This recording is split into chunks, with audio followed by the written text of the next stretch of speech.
আচ্ছা, একা জীবন কে কে পার করো? জানি অনেকেই একা জীবন পার করো, তবে একা জীবন পার করা অনেক ভালো।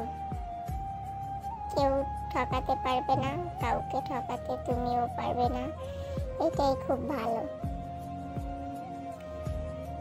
আর একা একা বসেছিলাম, তার জন্য একটু চিকেন পকোড়া করতে চলে গেছিলাম রান্নাঘরে, তাই তাড়াহুড়ো করে একটু চিকেন পকোড়া রেডি করলাম। এখানে সব কিছু মশলা দিয়ে তারপরে এটা মেখে আধা ঘন্টা রেখে দিয়েছিলাম। সব কিছু দিয়ে আধা ঘন্টা রেখে দিয়ে তারপরে ভাজতে চলে গিয়েছিলাম। আর শেষমেশ এই যে ভাজা শেষ, ভাজাটা দেখাইলাম না। এই যে দেখো আমার পকোড়া কেমন হলো, কমেন্টে বলো।